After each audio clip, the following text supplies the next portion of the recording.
बाद में आपको माध्य निकालना है, तो आपका सूत्र क्या होता है, एल और ब्रेकेट n/2 और माइनस सी एफ और बटे आपका एफ और गुणे आपका एच। जैसे कि आप जानते हो, आपका जो एल दिया गया है वह आपका 20 दिया गया है, और इसके बाद में जो आपका एच जो है तो वह 10 का वर्ग अंतराल है। कितना दिया गया है, 10 का। और जो सी एफ है ये दिया गया है आपका, और इसके बाद जो एफ है ये दिया गया है। ठीक है, तो ये मान रखाइए आप। इसके बाद में माध्यक कितना दिया गया है, 28.5, और एल बराबर आपका 20, और इसके बाद में जो n/2 है वह आपका n कितना दिया गया है, 60 दिया गया है। ठीक है, कितना दिया गया है, 60 दिया गया है। तो 60/2 और माइनस सी एफ दिया गया है 5 प्लस का x, और बटे पूरे के आपका ऐप की वैल्यू कितनी दी गई, 20 दी गई, और एच आपका दिया गया है 10। अब इसके बाद में ये आपका 28.5 बराबर ये 20 प्लस 2 का भाग 60 में 2 कितना जाएगा, 2 एकम 2, 2 3 6, और ये 0, तो 30 माइनस। अब देखो अंदर गुणा कराएंगे तो ये आपका चिन्ह चेंज हो जाएंगे बेटा। ठीक है, -5 और इसके बाद माइनस का x, ठीक, बटे आपका 20 गुणे आपका 10, 10 एकम 10, 10 दूनी 20, तो 28.5 बराबर आपका 20, और 30 में से 5 चले गए आपके, कितने बचेंगे आपके, 25 माइनस का x बटे आपका 2। अब इसके बाद में एलसीएम लेंगे, तो एलसीएम में आएगा 28.5 बराबर आपका एलसीएम में आ जाएगा 2। ठीक है, तो 2 1 2 का 2, 2 बार, तो 2 का पहाड़ा 20 में पढ़ोगे तो 0 दो चौको 2 दूनी 4, और 2 एकम 2, तो ये पूरा 20 25, और माइनस का जी x। अब गुणा कराओगे, कैची गुणा करा देना आप, तो 5 दूनी 10, एक हासिल, और 2 अट्ठे 16, 16 एक 17, 17 के 7 हासिल लगा एक, 2 दूनी 4, 4 एक 5। अब इसके बाद एक अंक बाद दशमलव, ये कैंसिल हो जाएगा, और ये 40 और 25 हो गए तुम्हारे 65, और इसके बाद माइनस का x। इसके बाद में x को इधर ले आओ, तो x बराबर 65 माइनस आपका 57। अब इसके बाद में दाही लोगे, दाही में आए 10, 10 5 15, 15 में से 8 7 चलेगा, कितना बचेगा 8। ठीक, और इसके बाद में 5 5 5 चला गया, कुछ नहीं। अब इसके बाद x की वैल्यू आपकी 8 आ गई। अब इसके बाद आगे देखिए, आगे आपका, आगे देखिए आपका x का मान तो निकाल लिया, अब y का कहाँ से निकालें, तो देखिए एक बात थोड़ा ध्यान देना, जो आपको संचयी बारंबारता है तो वो किसके बराबर हो गए, इतने के बराबर हो गया, आपके 60 के बराबर हो गए। तो आपका ये 60 और बराबर 45 प्लस का x प्लस का y।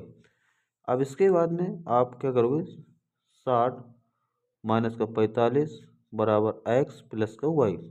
अब इसमें घटाओ बेटा, कितना बचा आपका 15 बराबर जे आपका x प्लस का y। और इसके बाद में, इसके बाद थोड़ा ध्यान दीजिए, यहाँ पर आपका x बराबर कितना दिया गया है, x बराबर आपका दिया गया है 8 और प्लस का y, तो y बराबर आपका 15 माइनस 8 हो जाएगा, तो y बराबर आपका 7। ठीक जी, क्वेश्चन आपका सॉल्व हुआ।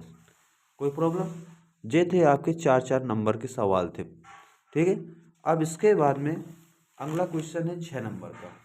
ठीक है, अगला क्वेश्चन कितने नंबर का है, 6 नंबर का क्वेश्चन है। ठीक है, अगला क्वेश्चन देखिए आप। अगला क्वेश्चन कहा गया है कि एक 80 मीटर चौड़ी सड़क के दोनों ओर अपने सामने सामने सामने ऊंचाई वाले सामने समान ऊंचाई वाले दो खंभे लगे हुए हैं। खंभों के बीच की सड़क की स्थित किसी किसी बिंदुओं से इन दोनों खंभों के शिखर का उन्नयन कोण 60 और 30 है, तो खंभों की ऊंचाई और खंभों के बीच की दूरी ज्ञात कीजिए। अब इसके बाद में खंभों से बिंदुओं की दूरी ज्ञात कीजिए। एक बात थोड़ा ध्यान देना, अथवा वाला बाद में करेंगे, 6 नंबर का क्वेश्चन है, पहले इसको हल कर लेते हैं, फिर इसके बाद उसको भी करवाऊंगा मैं हल, टेंशन ना लीजिए। अब इसके बाद सबसे पहली बात तो ये सड़क है, जैसे मान लो कोई बात कही जाए तो ये आपकी सड़क होगी, ठीक है। अब 80 मीटर है भैया, कितनी है, 80 मीटर है, ठीक है। अब इसके बाद में आमने सामने समान ऊंचाई वाले दो खंभे खड़े हैं, मान लो कि ये भी आपका उतना ही लंबा और ये भी आपको दोनों को उतने लंबा है, ठीक है। जो लंबाइयाँ हैं उनकी बराबर लंबाई है, ठीक है। ये मान लो ए है, ये आपका बी है, और इसके बाद में इसको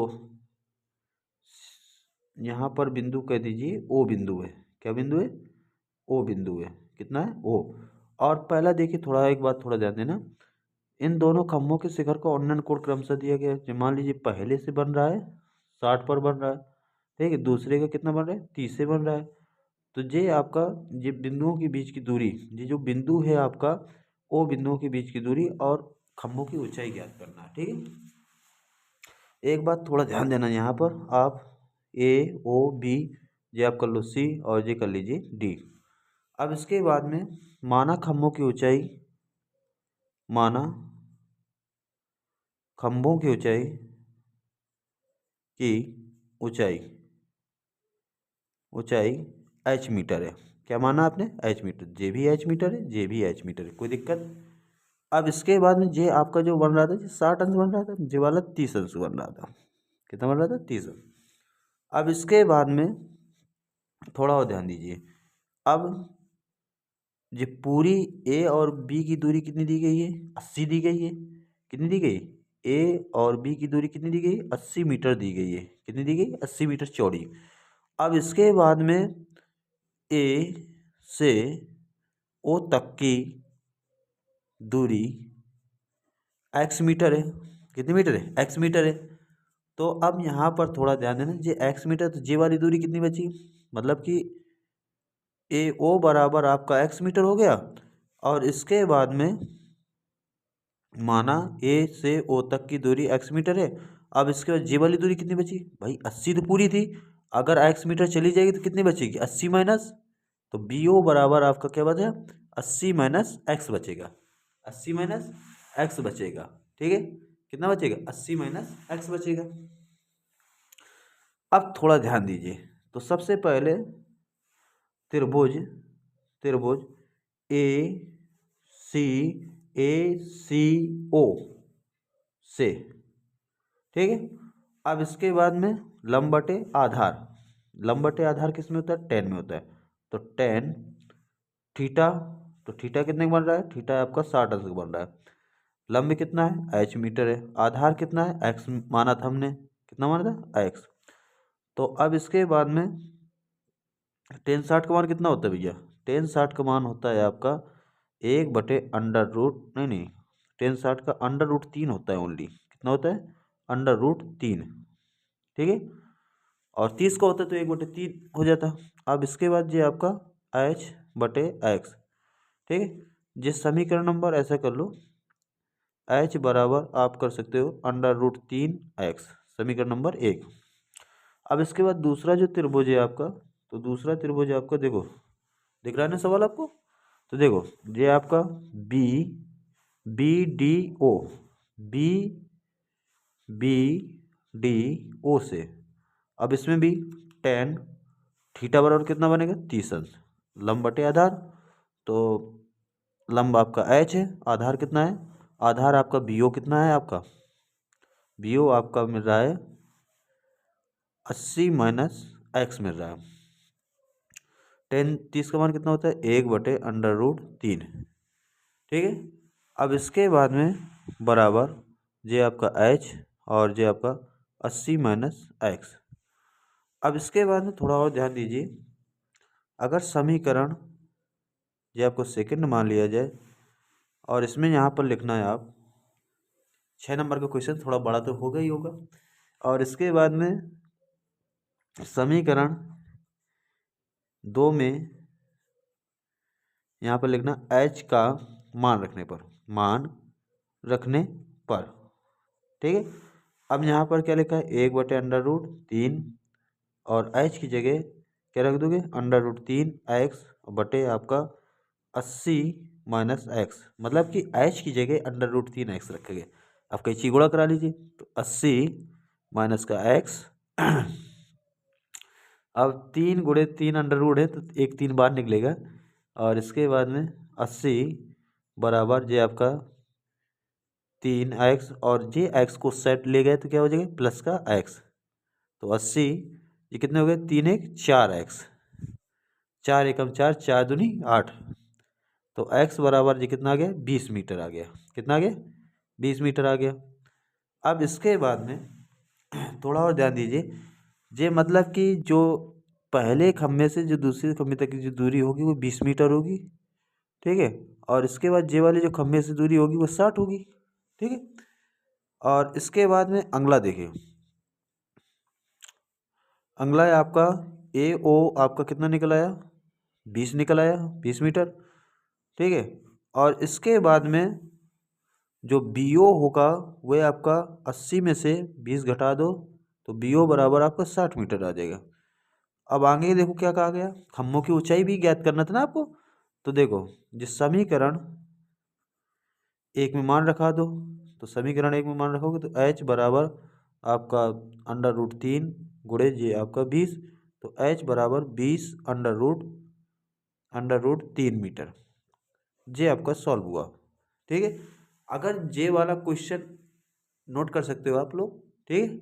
और इसके बाद में अगर जे नहीं बन रहा था तो जे वाला कर दे दो, ठीक है, जे वाला कर दीजिए आप। इसको देखो कैसे करना है, मैं एक पेज में लेता हूँ, नए वाले पेज में समझाता हूँ आपको। इसके बाद देखिए थोड़ा, ये आपका क्वेश्चन देखिए, ये क्वेश्चन क्या कहा गया, क्वेश्चन आपका कहा गया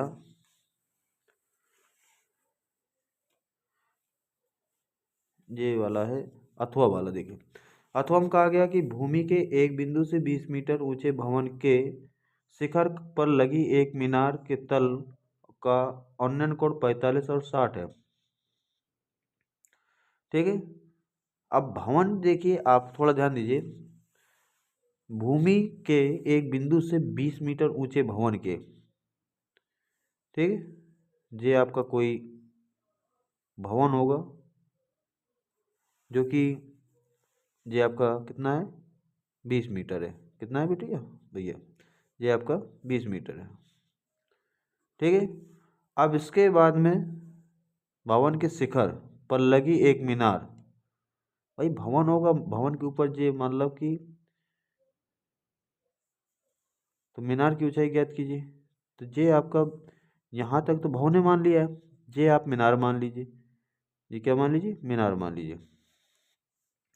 इसका उन्नयन कोण आपका ये दिया गया है, पहले आपका 45 बन रहा है, कितना बन रहा है, 45, फिर इसके बाद आपका 60 बन रहा है, ठीक, मतलब कि ये आपका 45 और इसके बाद में इसका 60 बन रहा है, ठीक है।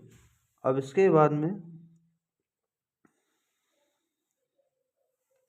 भूमि के एक बिंदु से 20 मीटर ऊंचे भवन के शिखर पर लगी एक मीनार के तल के उन्नयन कोण, ठीक है। अब इसके बाद में जब आपका भवन की ऊंचाई दी गई है, तो भवन की ऊंचाई कितनी है, तो भवन की ऊंचाई जो दी गई है वो आपकी 20 मीटर है। कितनी है, 20 मीटर है, ठीक है। और इसके बाद में ये आपकी 20 मीटर हो गई। अब क्या करोगे, सबसे पहले आप ए मानो, इसे बी मानो, ये सी डी मानो, सी और ये डी। अब इसके बाद में माना मीनार की ऊंचाई, मीनार की ऊंचाई कितनी है, h मीटर है। कितनी है, h मीटर। अब इसके बाद में जब h मीटर है, तो अब इसके बाद देखो सबसे पहले त्रिभुज हम लेंगे, त्रिभुज ए बी सी से, तो ये आपका ए बी सी, तो देखो tan ये कितना बन रहा है आपका 45। अब क्या होता है, आधार बटे नहीं लंब बटे आधार, तो लंब कितना है 20, और ये आपका ए बी, 10 45 1, तो 20 ए बी बराबर आपका ए बी जो आया आपका 20 आया। ठीक, कोई प्रॉब्लम? No problem. अब इसके बाद में आगे देखिए, अब त्रिभुज हम लेंगे ए बी डी से। ठीक है, जे आपने एच मीटर माना है मीनार के। भाई भवन के ऊपर कोई मीनार है? कहाँ पर है? भवन के ऊपर मीनार है। तो उसके बाद में देखिए यहाँ पर 10 60 बराबर, अब देखिए जे आपका पूरी लंबाई कितनी बन गई? 20 प्लस एच बनेगी, तो 20 प्लस एच और बटे आपका ए बी, तो ए बी। अब इसके बाद में यहाँ पर थोड़ा ध्यान दीजिए, जे आपका 10 60 का मान कितना होता है? √3 बराबर जे 20 प्लस आपका एच, और जे कितना दिया गया है? 20। तो आप क्या कह सकते हो? √3, कैंची गुणा करा लेना, कैंची गुणा कराओगे तो 20 गुणे √3 हो जाएगा, या √3 गुणे 20 कह सकते हैं, 20। और इसके बाद में यहाँ पर क्या हो जाएगा? 20 √3 बराबर 20 प्लस का एच। ठीक है, अब इसके बाद में इसको पक्षांतर कर लीजिए, तो 20 √3 और माइनस का ये 20 बराबर ये आपका एच। 20 का कॉमन ले लेना, तो √3 माइनस का 1 बराबर जे एच। ठीक है, अब इसके बाद में जे आपकी वैल्यू कितनी आ गई? 20 √3 माइनस 1। ठीक, इतने मीटर आपकी हाइट होगी। सॉल्व, कोई दिक्कत? अब इसके बाद में अगला क्वेश्चन है, अगला आपका क्वेश्चन रखा गया था, ये आपका क्वेश्चन नंबर था चौथा। अब इसके बाद पांचवा क्वेश्चन देखिए, ये भी 6 नंबर का पूछा गया है। इसमें क्या कहा गया है? देखिए इसमें कहा गया है कि लकड़ी के एक ठोस बेलन के प्रत्येक सिरे पर एक अर्धगोले खोदकर निकालते हुए चित्र अनुसार एक खिलौना बनाया गया है, और यदि बेलन की ऊंचाई 10 सेंटीमीटर है और आधार की त्रिज्या 3.5 सेंटीमीटर है, तो इस खिलौने को संपूर्ण पृष्ठीय क्षेत्रफल क्या है? ये मानिए कि ये आपका ठोस एक लकड़ी है बेलनाकार। ठीक है, ये आपका है, कोई प्रॉब्लम? इस प्रकार से आपकी लकड़ी है कोई, और यहाँ से खोदा गया है इस प्रकार से, और इसके बाद इसको भी खोदा गया। ठीक है, अब इसके बाद में इसका पूरे खिलौना जो बना, तो इसका पृष्ठीय क्षेत्रफल कितना होगा, एरिया कितना होगा? तो जे वाला एरिया ज्ञात करना है आपको। कौन वाला? जे वाला, जे पृष्ठ हुआ है आपका। और इसके बाद में एक पृष्ठ यहाँ पर भी तैयार हो जाएगा, खुदेंगे जो। ठीक है, तो ये आपका एक पृष्ठ तैयार हो जाएगा। तो यहाँ पर क्या लिखोगे? सबसे पहले आपकी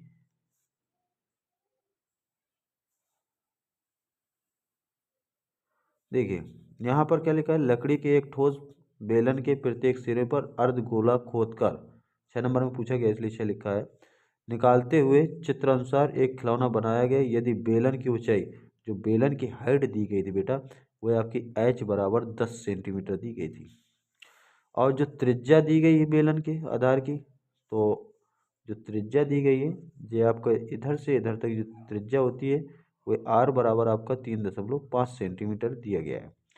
तो संपूर्ण खिलौने का पृष्ठीय क्षेत्रफल ज्ञात कीजिए। तो यहाँ पर लिखोगे संपूर्ण खिलौने का पृष्ठीय क्षेत्रफल, संपूर्ण पृष्ठीय का क्षेत्रफल, क्षेत्रफल। ठीक है, अब संपूर्ण खिलौने का मतलब कि ये खिलौने का संपूर्ण पृष्ठीय क्षेत्रफल, यहाँ पर खिलौने कर देना। ठीक है, खिलौने का संपूर्ण पृष्ठीय क्षेत्रफल। अब थोड़ा ध्यान देना, जब खिलौना तैयार हुआ है आपका, ये आपका बाहरी पृष्ठ हो गया, और ये दो यहाँ अंदर अर्धवृत्त लगे हुए हैं, अर्धगोले हैं। तो यहाँ पर लिखोगे बेलन का पृष्ठीय क्षेत्रफल, क्या लिखोगे? बेलन का पृष्ठीय क्षेत्रफल,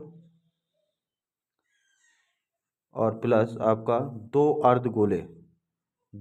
गुणे एक अर्धगोले का क्षेत्रफल कर दो सकते हो, अर्धगोले का पृष्ठीय क्षेत्रफल, पृष्ठीय क्षेत्रफल। अब इसके बाद में देखो, बेलन का जो पृष्ठीय क्षेत्रफल होता है 2πr(h) और प्लस 2 गुणे, और अर्धगोले का पृष्ठीय क्षेत्रफल क्या होता है? 2πr²।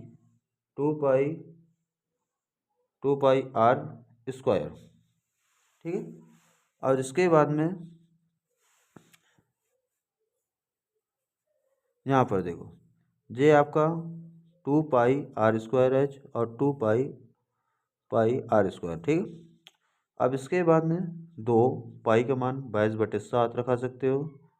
ठीक है। और गुणे r का मान 3.5 और गुणे h का मान 10 प्लस 2 गुणे 2 और गुणे 22/7, और इसके बाद में r का मान वही रहेगा जो बेलन का रहेगा, वही आपका अर्धगोले अर्ध जो गोला निकले हैं उनका भी रहेगा। 3.5 का स्क्वायर। 7 एकम 7, 7 पना 35, 0.5, और इसके बाद में 22 दूनी 44 गुणे 10 पना 50 और प्लस 2 दूनी 4, 4 गुणे 22, और इसको 2 बार गुणा कराओगे तो 3.5 गुणे 3.5 बटे आपका 7, 7 पना 35, तो 0.5। ठीक है। अब इसके बाद में यहाँ पर गुणा कर सकते हो आप। अब इसके बाद में 5 चौको 20, 2 हासिल, और 5 चौको 20, 2 22, और इसके बाद में 220 प्लस, अब इसके बाद में इसमें करा सकते हो गुणा। ठीक है। तो ये आपका कितना हो गया? 22 चौको 88 गुणे 0.5 गुणे 3.5। ठीक है। ये आपका 220 प्लस, और इसके बाद में इसमें गुणा कराओगे तो 5 40, 4 हासिल, 5 40, 40 4 44। ठीक है। एक अंक बाद दशमलव, ये कैंसिल हो जाएगा, 3.5। अब इसके बाद में यहाँ पर मल्टीप्लाई करा सकते। जब इसका दोनों गुणा होगा तो 220 प्लस आपका जब 44 और 35 को गुणा कराओगे तो ये आपका आएगा 1540, लेकिन एक अंक बाद दशमलव है, ये कैंसिल हो जाएगा। अब दोनों जोड़ दो, ये कितना होगा? 4, 5 2 7, और ये 3 एक कितने हो गए? 3। इतने सेंटीमीटर स्क्वायर क्षेत्रफल